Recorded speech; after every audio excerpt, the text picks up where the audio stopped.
Hello, everybody. Welcome back to the AGTube Central podcast. I am here today with AllycatlovesAG. Hi. And today we are going to be talking all about her channel and her Instagram and everything like that. So you started your YouTube channel on March 16th, 2016. Who or what were your inspirations for creating your channel? First off, I love that you did research. That was a very specific date. I wouldn't say I had a particular inspiration when I started my channel. I think it was just a bunch of creativity had been boxed up in my head and I wanted to let it loose. That's like a weird metaphor. But when I didn't really watch YouTube until I got my first doll in 2014. And then I watched a lot of craft videos, like for my froggy stuff, to learn how to make things for my dolls. And then gradually I started watching more AGTubers. And there wasn't like one particular inspiration. It was just, I would always like stand in front of a mirror and pretend like I was making a YouTube video. And then eventually I was like, Mom, can I make a Google account? She didn't know what that meant. So I made a YouTube account. And that's how I started. I also used to do like that where I'd pretend like I was making videos, even though I wasn't. It was just me talking to myself. I still do that. Like I'll plan out, like if I have a video and I have an outline, like even yesterday when you sent me the questions, I'm like, okay, let's just practice so I know what I want to talk about. Mhm. I'm sure people probably think I'm crazy. Like I'll just like be in my room Oh yeah. talking to myself. My sister called me a she's like, you're like schizophrenic. You're talking to yourself. And I'm like, I was probably practicing a video or something, and don't use that as an insult. Yeah. You also have an Instagram as well with over 6,000 followers, which is incredible.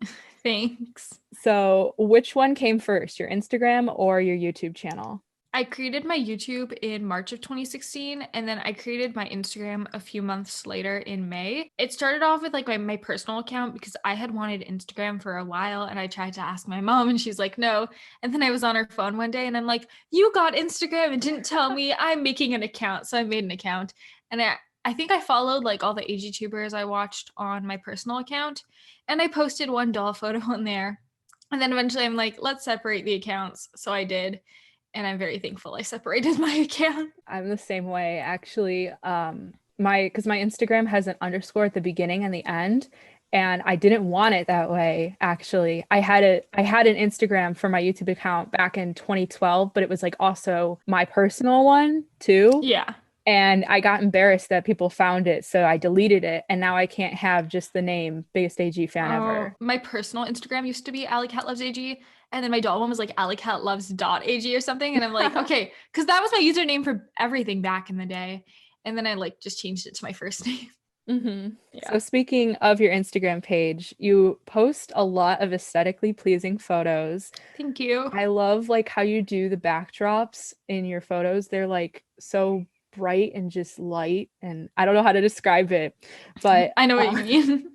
you definitely Yeah. have a talent for photography. Thank you. And it's been recognized several times. You were on AGNDM Cycle 1 and 5, and you won Cycle 5. So, do you have any tips for people who are inspired by your photography and they want to get better at it? I will try my best because I've actually been in a bit of a photography burnout the past month. Like, I feel like my photos all just look very similar and they're not like super creative. And I've definitely been a lot more motivated to do YouTube than photos. So my mind has not really been in the photography game lately, but I will try. I have a whole video on my channel with photography tips, specifically AGNDM ones. So there's a lot more details in there. But some basic ones I would say is if you plan to do indoor photography a lot, make sure you get studio lights, because if you use just like whatever lighting you already have at home, there's probably going to be shadows or it's going to be really yellow and orange and gross. Mhm. Um, and if you want really easy backdrops, like a lot of my photos that have like, the plain colored backdrops, dollar store poster boards, it's like $1 or $1.50. Super useful. Just tape them to your wall and cheap backdrops. So yeah, I guess those are my tips. I was wondering like what your backdrops were, but that's really Yeah. smart. My main one though that I use for some photos, but for YouTube, it's actually a piece of foam board with like this contact paper on it that I got years ago at the dollar store. And I use that as my backdrop. And recently I got a marble contact paper that I put on the other side that I use for photos sometimes. So yeah, just Ah, dollar store for backdrops. It's really cheap, affordable, and easy. that's smart. I know it's been a couple years since you won AGNDM, but like Yeah. How was your experience participating in it? I've heard it's a lot of stress. So, was it stressful for you? I think the stressful part of it is just coming up with the photos. Like, I don't build crazy sets or anything like that. I'm not amazing at Photoshop. So I try and just get my theme across, but like without anything too difficult. So I think coming up with the idea and then figuring out how to execute the idea was the hardest part for me. Like, I remember on my walks to and from school, I'd think about the theme. What can I do for the theme? I'd even talk to some of my school friends and be like, hey, what should I do for this theme? But I think what really helped get me through it is I call it my AGMDM support group. It's my group chat with my close friends, and they would like give me advice on my photos and help me come up with the ideas. And a lot of the times, if I remember correctly, I took a lot of my photos the day of, and I would edit it and send it in like the evening of the deadline, just because it took me all week to come up with a good idea. But I think that was stressful. But Yeah, yeah. I can imagine that it would be stressful trying to like take the picture and edit it all in one day. Yeah. Did you meet AG Jitters from Yes. Cycle One? Well, that's not how we became friends. We actually met in the comment section of a video by one of our favorite Amazing Race teams of all time, Team Fun. They made like race recap videos, and like one of us commented, and then the other one replied, and then that's kind of how we noticed each other. And I think we had watched each other's videos, and then we became closer, and then AGNDM. And now we're really close. We've met in real life, and we share our love of Amazing Race still. So when you were on AGNDM, were you like working with the other participants to come up with ideas, or was it just like other people? Cycle one was very different than modern AG&DM. I was eliminated very early on in cycle one, so I definitely did not have the full experience, but there was a group chat where all the contestants would be in it and we'd talk. I feel like I came up with my ideas on my own. That was a very long time ago, so Yeah, it's hard. It's yeah. hard remembering the specifics. But at least for cycle five, the one I won, I would discuss with AG Jitters and the doll place and Boy Meets Dolls. They're like my close friends, and they would help me out. So, like I mentioned earlier, along with your Instagram, you have a YouTube channel that is currently at over 2,300 subscribers. And you just got monetized a couple of days ago after so many years of hard work and effort. Yes. How does it feel to finally be monetized? And where do you see your channel going in the next year? I'm very happy because it's been a lot of years of hard work to get to this point. Like, obviously, I do YouTube for fun. I wouldn't Mhm. have stuck with it for this long if it was for the money, but it definitely is something that will help keep me motivated to post and even just to post better content. It feels like I'm starting a new chapter of my YouTube channel. Pretty much as soon as I hit 2,000 subscribers, I had been gaining pretty fast. Some of my videos have started like getting 1,000 views, which is great. And it feels like creatively I'm in a really good mental state to make YouTube videos right now. Like, there's so much creativity bubbling up, and with the monetization it just feels like I'm starting a brand new chapter, a brand new era of my YouTube channel. My 5-year anniversary is coming up in March for YouTube, so I'm really just excited. I have a lot of ideas and I really hope I can keep growing, and yeah. I can't believe it's already been 5 years. 2016 does not feel like it was 5 years ago. But my 2016 videos were like terrible squeaky voice, bad lighting. So we forget about those. I mean, it's cool though to go back and Yeah. watch them and see how much we've improved. I'll watch my old videos from like 2, maybe 3 years ago, but like 2016 brings back like a bad memories. That was a hard time.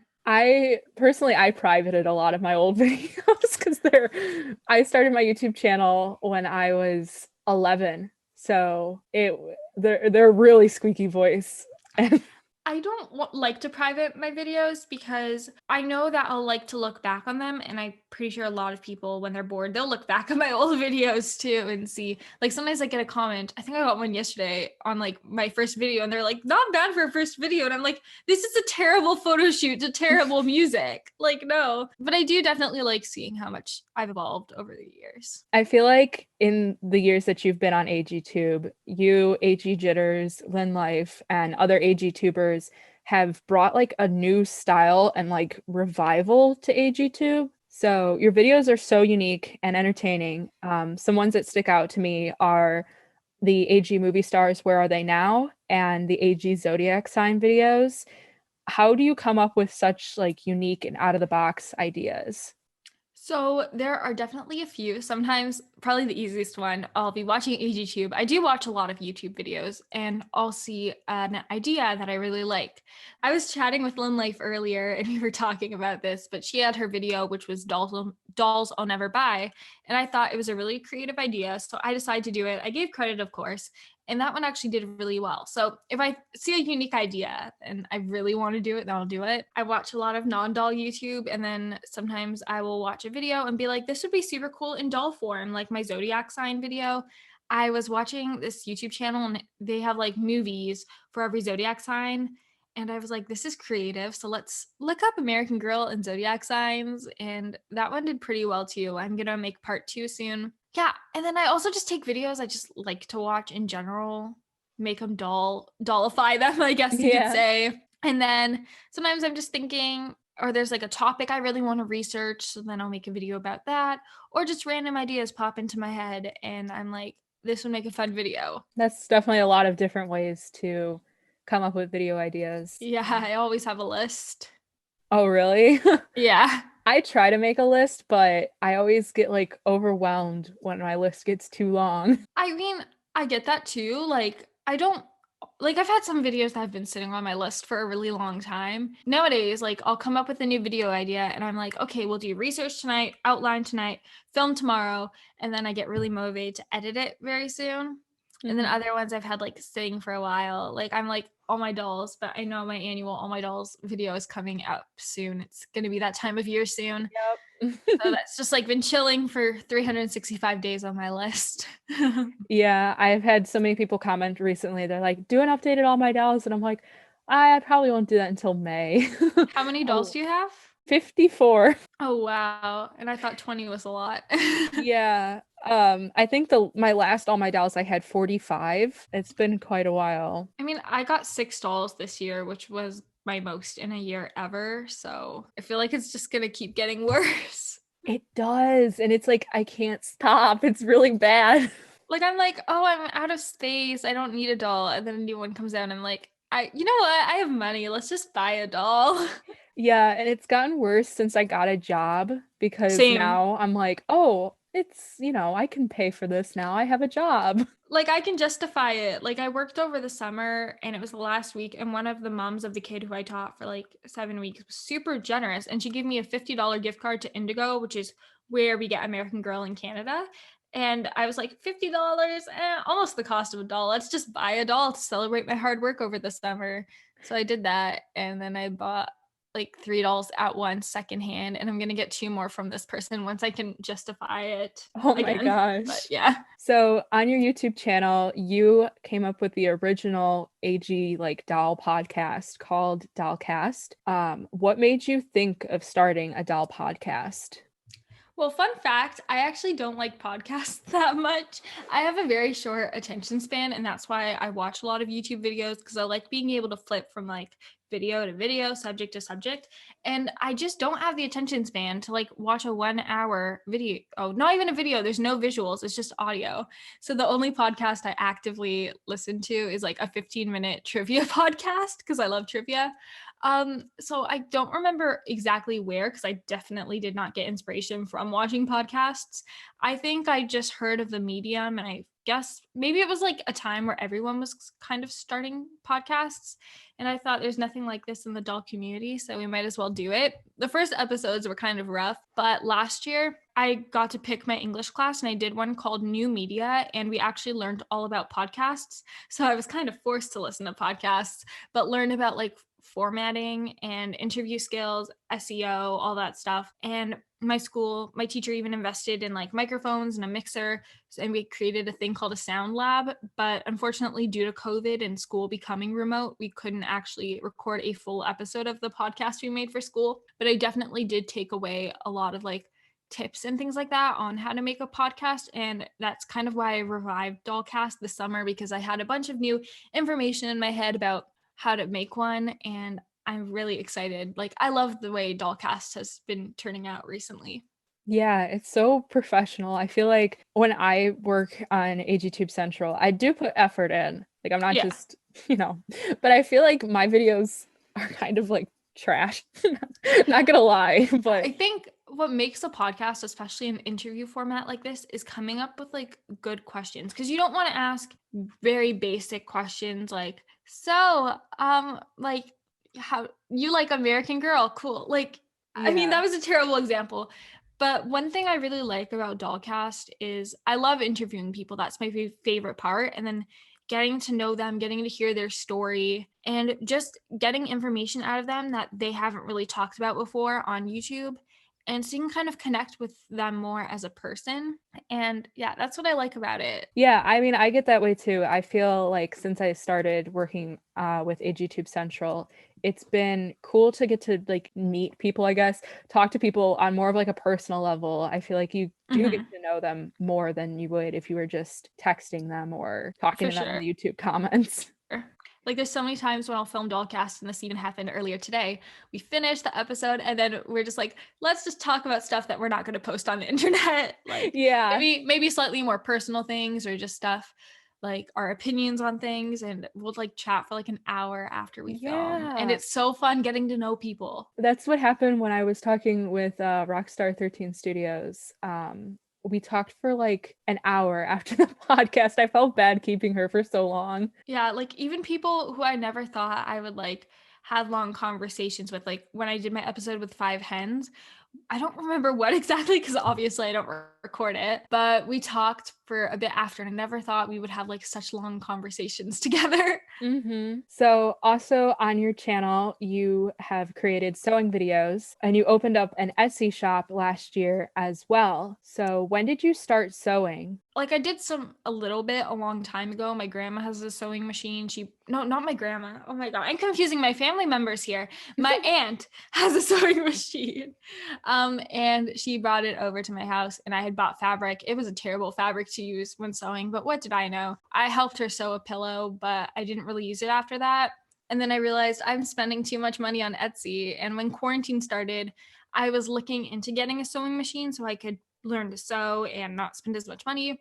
And then my mom was really nice, and she decided to pay for it as kind of a quarantine gift, since she knew I could be bored and it's something that would entertain me. So I spent the next few months learning to sew from like YouTube videos, Dolly Delights. Definitely recommend her channel if you are getting into sewing, especially doll clothing. And then once I got to a point where I could make enough clothing that I could sell it, I opened up my shop, and it's been really great because not only do I get to sew, but seeing people's photos of their dolls in my clothing makes me really happy that people like my stuff, especially because I do doubt myself a lot. Like I'm like, will they like it? Will they like it? Every time a review comes in, I get so nervous. But everything's been positive so far. Plus, it's always great when you can turn a hobby into something that you can make money off of, such as YouTube. But Etsy has been kind of my main source of income, since my job is like a summer spring break thing. It's definitely very rewarding. I treat it like a job, and I feel like just sewing in general is a very useful skill. Yeah, my mom hates sewing with a passion. So, but my grandma was very good at it. And she bought my mom a sewing machine, and my mom never used it. And I found it in the closet. I'm like, hey, what is like this? This was when I was way younger. And Mhm. she's like, it's a sewing machine. I was like, how do you use it? She's like, I don't know. So I kind of taught myself how to sew. I'm definitely not as good as you are. I tried making a sweatshirt and it barely fit the dolls. So Oh, I would get so discouraged when I first started, because I'd make something and it wouldn't fit. And the thing with sewing is I'm very hard on myself. So like sometimes one mistake can ruin the whole garment, and then you're like, I just wasted so much time in fabric. So that's kind of the hard part of sewing. I look like a good sewer on the outside, but I'm genuinely still terrified to do some things like pants. I've only sewn a pair of like full-length pants once, and those were like PJ pants. I've done shorts, but like I've just been very scared to do pants, and I've been avoiding it. But eventually I do want to make more pants. I've sewed one sweatshirt that turned out meh. It was like a hoodie and the hood just was not good. The rest of it was fine. And I sewed a tank top. I did sew a pair of pants once Ooh, and better than me. they look so bad. But I prefer sewing like doll bedding actually. Oh, that's what I started off with. I did hot glue sewing bedding all the time. I still have it on some of my doll beds. I gave it to people as gifts, and I was like, I want to start an Etsy shop for this, but I never did. But yeah, doll bedding is great. But in terms of like postage, when you make pillows, like they're fluffy, so it costs more to ship it because it's thicker. Doll clothing is like not that expensive to ship because it's so light and thin. I ship the shirts that I make, but I don't make the shirts. I buy the shirts like made Mm-hmm. and then I put the print on them, which has been pretty nice. It's kind of difficult because sometimes like you'll get like lint on the Oh yeah. design and it's ruined and you have to like throw out the shirt. I But think that happened to me once, but yeah, graphic tees are pretty easy to make, and I like how like just by putting a graphic, you can make it like the whole shirt very different. I want to make some more merch for my 5-year anniversary, so I'm still trying to plan what to do, but it's gonna be a lot of like bulk sewing t-shirts since I'm gonna make it myself and not have like a second person help me this time. So I would love to learn how to sew like my own t-shirts for it, but I'm worried that people would be upset with the quality of my I mean, sewing. I worry about that all the time too. Like I try and make everything the best quality it can be. But if I'm like so perfectionist that like there can't be even the slightest tiny mistake, mess up, like I'm never gonna sell anything if I have that mindset. And there's been a lot of items I've sold that I would keep for myself, honestly. But from what I've learned so far is like most of the people who buy from your Etsy shop, they don't have any sewing experience. They just care that the clothing looks good and looks trendy on a doll. So if one stitch is like a tiny bit wonky, they won't care. If your back doesn't line up perfectly because they're photographing the front, they don't care. So like if any of you guys are watching this who sew, like obviously make things the best quality you can, but if you have like a small little mistake, it's not the end of the world. People might still buy it. Yeah, and I know that you were doing like your seconds Yeah. on your Etsy, which I thought was a good idea to like get rid of the stuff that you kind of made more imperfections on that are still it Yeah. still looks pretty though. It's good because like sewing takes a really long time and you're spending a really long time sewing several hours. You're almost done your garment and then you make a mistake. You just wasted 3 hours of your life. But if Mhm. you can somewhat salvage it and just like sell it, even for a discounted price, like it feels like your time was worth it. I mean, yeah, hopefully that makes sense. Yeah, that makes sense. So we've established that you participate a lot in the AG community between like your Instagram, your YouTube, and your Etsy shop. How do you find the time to manage all this while still being in school? This year has definitely been easier to manage everything because the way that my school is during COVID, we have half day, so you can either be morning or afternoon. I'm always pick morning because I like getting school done. So I'll wake up, go to school, ends around like 10:30, then I go home, chill, honestly take a nap, and then I have like the rest of my afternoon and I can use it, of course, to do schoolwork. But because I only have 2 classes at a time right now, I have less homework than I normally would instead of juggling 8 classes at once. So it's given me a lot more time to do sewing and to take photos and film videos. And normally I'll like do like school stuff on weekdays, and then I use the weekends to do a lot more AGTube stuff. A lot of you guys know this if you've ever watched one of my like vlog type videos, but I am a night owl. I've been trying to control my bedtime, so I'm trying to go to bed like 1, latest 2 a.m. But I will get a lot of work done at night. Oh, there's a hummingbird outside my window. But I have studio lights, which means I can get really good lighting if I'm shooting at 3 a.m. So sometimes I will film a video late at night and I will get stuff done late at night just because that's kind of like relaxes me before I go to bed. I will stay up late to make more time in my day. But yeah, just AGTube and Etsy and Instagram, they're all kind of like a job for me. So I do still need to prioritize it.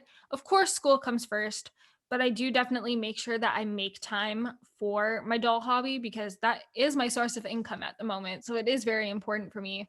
And it's also my hobby and my release. So, yeah. I purposely bought studio lights so I could film at night because that's like my favorite time to film. Yeah.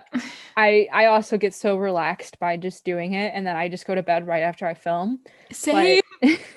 but it was too dark to film before I had studio lights because I would just use like the ceiling light and it was just all yucky and Yeah. not good looking at all. But investing in the studio lights has definitely made it easier to film late at night. It's also great because where I live, it rains a lot. Today's actually a rare sunny day this time of year, but that means a lot of my, like from October to February, it's very gloomy most days. So even if I want to film in broad daylight, it's super gloomy, so I can't use natural light. So that's kind of why I got lights in the first place. Yeah, same here. I mean, in the summer, it's like light all day, and it Same. in the winter time, the sun goes down, like it's already almost down here and it's 4:30. So it's just not possible to film at all in the afternoon or evening without studio lights here. And yeah, like during the winter pre-COVID, when I had a full day of school, school ends at 3. I'm home like 3:20, 3:30ish. And then I have like only like 30 minutes to get YouTube stuff done before the sun would set. I used to, when I was in high school, I used to film on the weekends for YouTube because just during the school week, it was just not possible because it would get dark so early. I do a lot of my sewing on weekends. Like I will have a sewing day where I cut everything out in the evening, it's a quiet activity. And then on the weekends, I will go crazy. I will sew like 4 things in one day. My back hurts from like leaning over my desk, but I feel super productive and that's like a good weekend for me. You've been in the AG community for a while now. It's almost your 5th year anniversary, like you said. And without a doubt, you have impacted and inspired people to create a channel or an Instagram. I know when I was coming back to AGTube, I was watching a lot of your videos, and Oh, you're part thank of the you. reason that actually inspired me to come back to AGTube because I was like, oh wow, AGTube is still like alive and still a thing. So, what advice do you have for people who are inspired by you? I guess this is like a very broad question, so I could really give advice on anything. But in terms of like YouTube advice, definitely be consistent.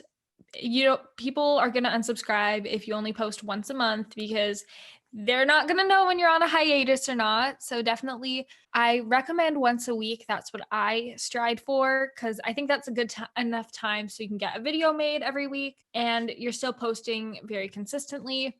Make sure that your video quality is as best as it can be. I'm not saying go out and spend a ton of money, especially when you first start on nice equipment, but get a tripod. No one wants to watch a shaky video. Make sure that your audio is decent. There's been times where I'll watch a video, but the person who's talking is so quiet and I can barely hear them and I want to click off the video because what's the point in watching a video that I can't hear?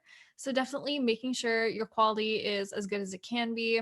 That will help you grow and just being engaged in the community and interacting. So by commenting on people's videos, people will start to know who you are. People will click on your profile and go to your channel and they might discover your videos.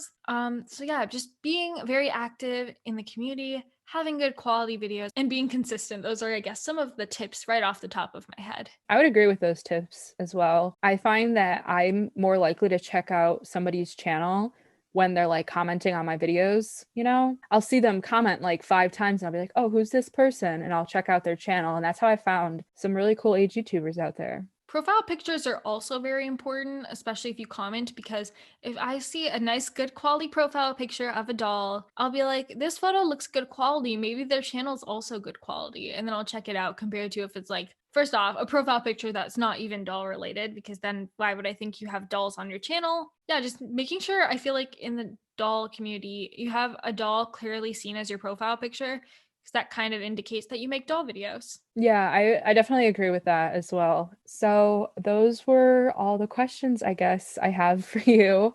Thank you so much for joining me. Thanks for having me. If you want right now, you can like shout out anything that you want to. Sure. Be sure to follow me on Instagram and YouTube at AllycatlovesAG and check out my Etsy shop, Pacific Doll Co. if you want really cute doll clothing. And yeah. Thank you again for joining me. Thanks for having me again. And thank you all for watching or listening. Be sure to check back later for another episode of AGTube Central. Bye. Bye.